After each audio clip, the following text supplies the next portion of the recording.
Welcome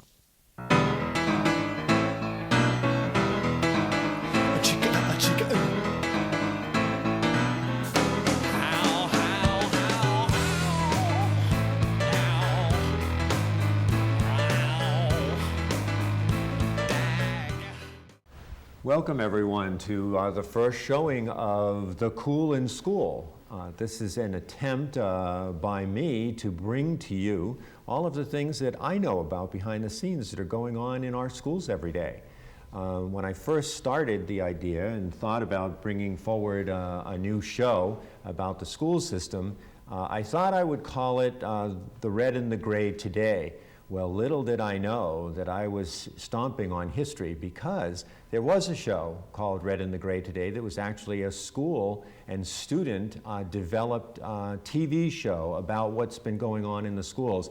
And I'm also pleased to say that it's being resurrected at the high school, and there will be a show similar to that today. So the runner-up for the title of this show is The Cool in School. And what I will try to be doing in the coming year is to bring you examples, ideas of things that are going on in our schools that you might not know about. And today, to start out our first show, I have two students from Fitchburg High School, John No and Ann Borgo, and they're going to be talking to you about the National Honor Society and the volunteerism that's a part of the National Honor Society. Welcome to you both. Thank you. Glad to have you here. I got a chance to see you both in person last week for the induction of the National Honor Society, which had, I think, 41 new members, which is a record for that group. And then, John, we got to see you today on the front page of the Sentinel as one of the actors in the new Shakespeare play that will be running tonight and tomorrow night. And I know you have to run off as soon as you can because you both have things to do, so welcome. So, Ann, let me start with you. I think you said that you're a junior at Fitchburg High. If you can tell me a little bit about yourself and a little bit about the National Honor Society that you've come to learn. Well, I'm a junior at Fitchburg High School. I'm involved in cross country and track, and for the National Honor Society, I was inducted last week. And to be involved in the National Honor Society, you have to have 20 hours of community service per semester, and you have to have a 3.6 GPA. Wow, that's a challenge right there. And I know there are characteristics to the National Honor Society, 4 characteristics. What are those? They are scholarship, which involves the 3.6 GPA, character, which is like how you carry yourself in your daily life, leadership, which is like technically being involved in the National Honor Society because you're leading your peers, and then service, which covers the 20 hours per semester. Oh, good. So you need all of those. So you could even be a really good academic student, but if there are people in the school who think character-wise you need some work, you might not make it into National Honor Society.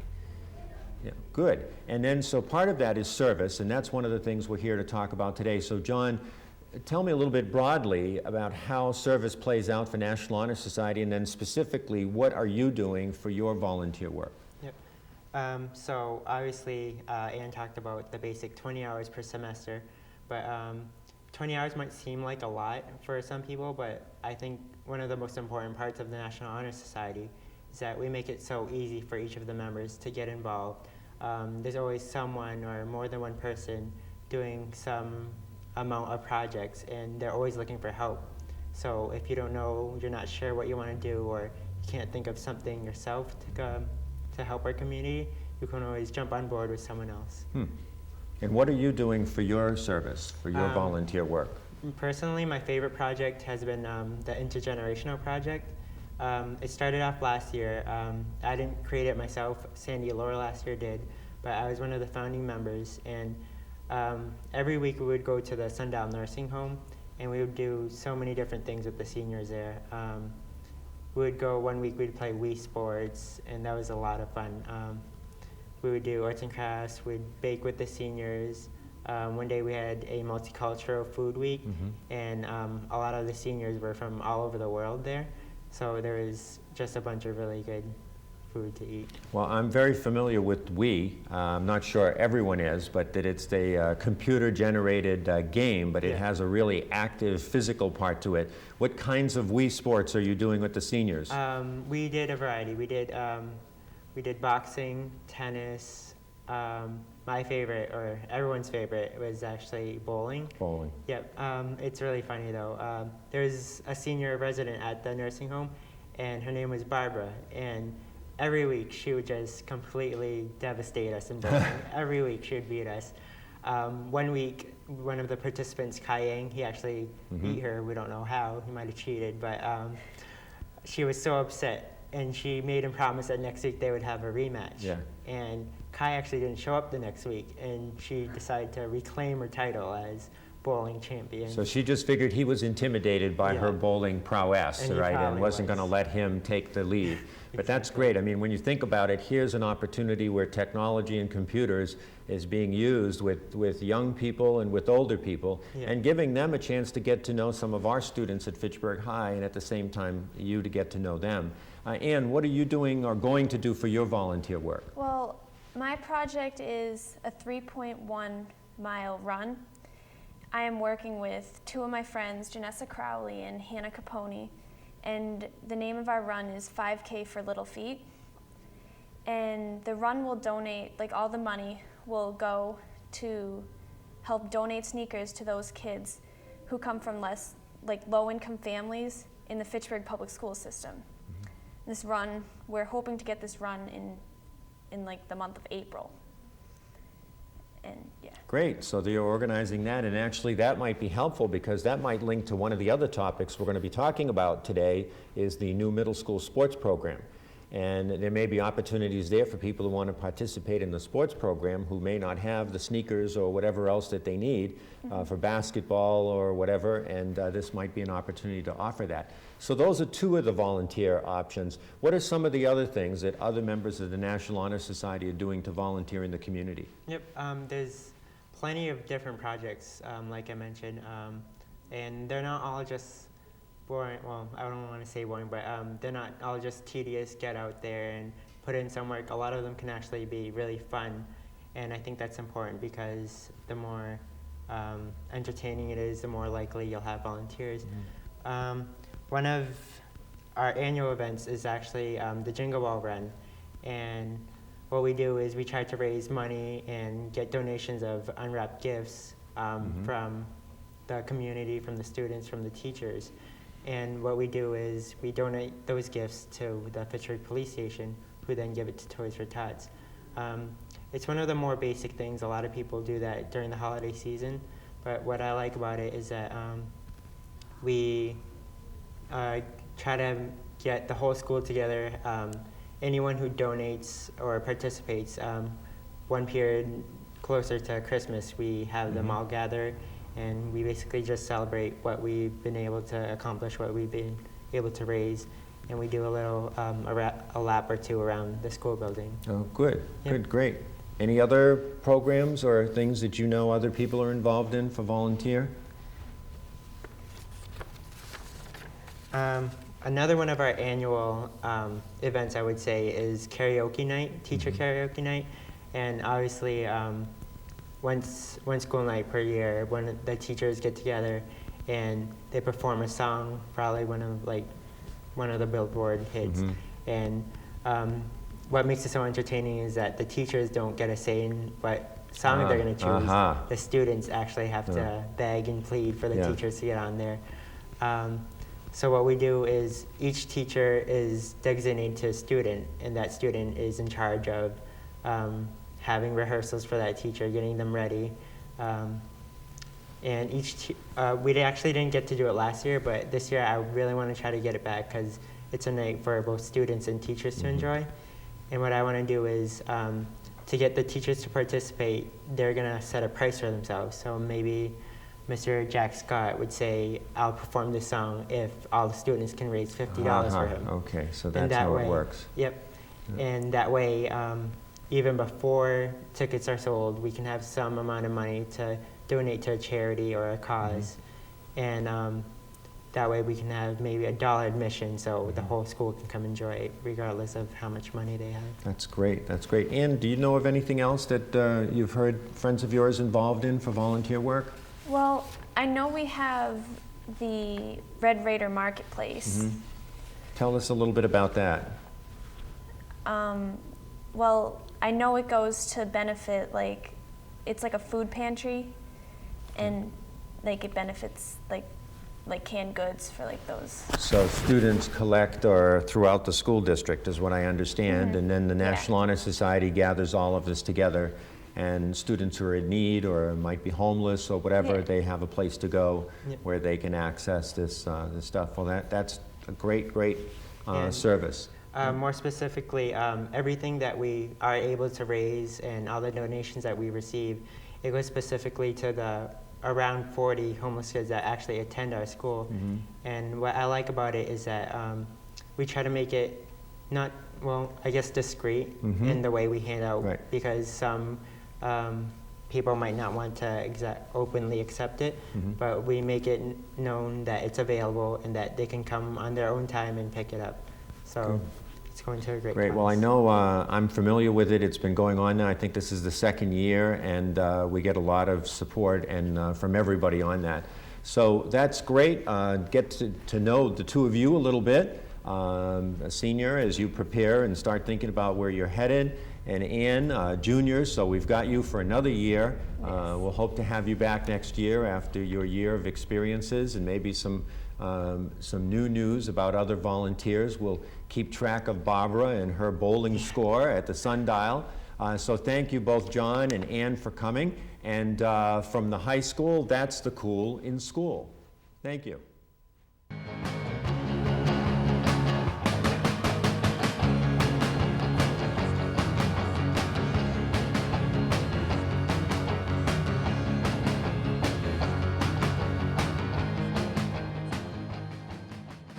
Welcome back to the Cool in School, and this is a show that will bring to you what's going on in the Fitchburg Public Schools. And right now we have an opportunity to talk to you about what's happening at McKay Elementary School. Beth Solomito, a teacher in the 4th grade at McKay Elementary School, has worked on a collaboration between the Fitchburg Public Schools Workers Credit Union and the Sentinel. Working with the Workers Credit Union is Fred Healy, and representing the Sentinel has been Sherry Tamlin. And this has put together, all of them have put together a project looking at Latino heritage and what is happening regarding Latino heritage and how to get that out to the community. And it has been done in 7 installments in the Sentinel. And today, we have 4 of the major players in putting this program together. We have Kira Andrucci, we have Jake Leviger, we have Kidanis River, and we have Sky Ramos. And they're all here today to talk about the work that they have done. So first, we're going to start with, we've got Kira here at this end, we have Sky, we have Kidanis, and Jake on the end. Welcome all of you to the Cool in School. How are you doing today? Good. Good, good. So Kira, I'm going to ask you to talk first and tell everybody a little bit about your role in this project and what you want to talk about that in terms of what the project is doing. Well, in the newspapers, we learned that our state is majority because everybody could go, like Mexico and some other country goes around the world because some of them are like, you have to do like certain things, but our country, it's a free country. Mm-hmm. So it's a free country. So for people coming from another country, what does that mean for them? That means, I'm not 100% on it. So when you, what part did you write about? What were you involved with this project? That,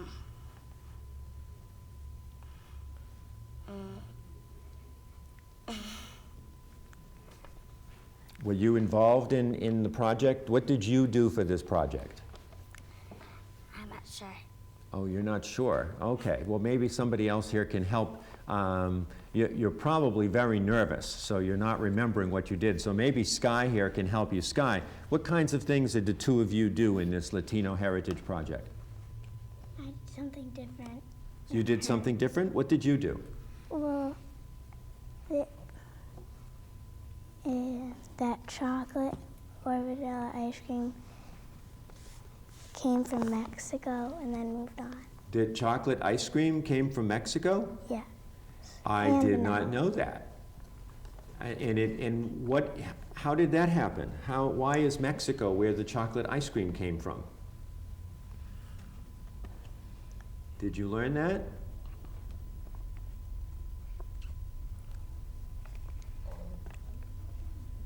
No, you're not sure, huh?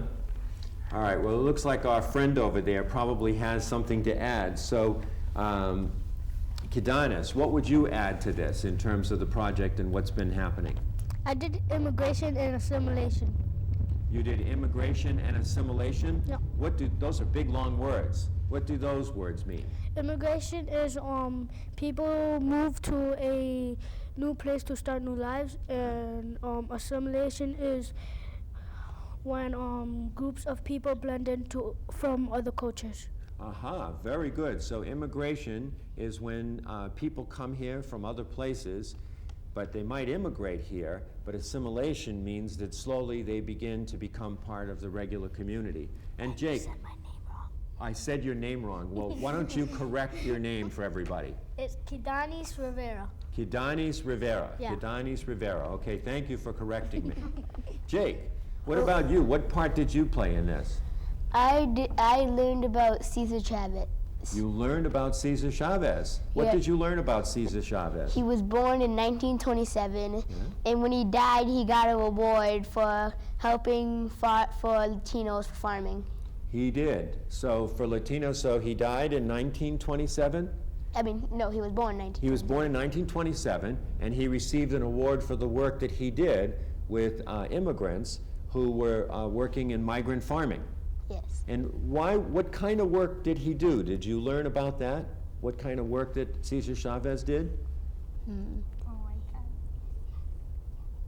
He What was his worry, or why was he working with people that were doing farming, migration farming? so they can have food and get money. Aha, so that they would get what they needed to live, and that they would get a good pay.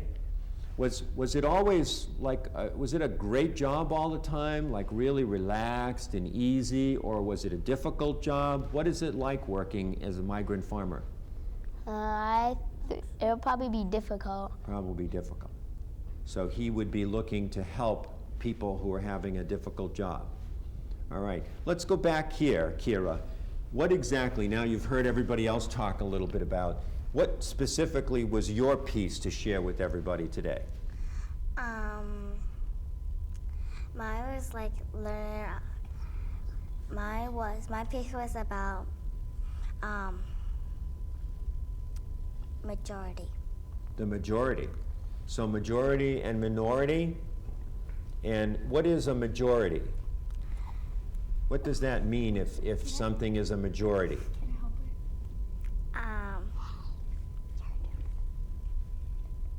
A majority is a